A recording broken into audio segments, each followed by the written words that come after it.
এর আগের দিন যে পাস্তা বানিয়েছিলাম তার মটন কিমাটা কীভাবে বানিয়েছিলাম তো আজকে সেটা দেখাচ্ছি দেখো।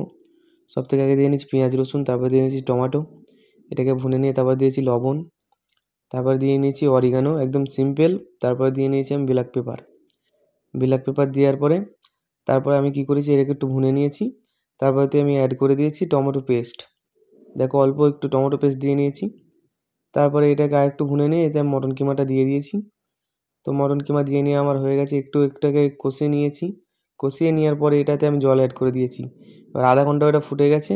তারপরে দেখো পাস্তা আমি এদিকে রেডি করে নিয়েছি, তারপরে যে ওটা মটনটা ছিল ওটা ঢেলে দিয়েছি।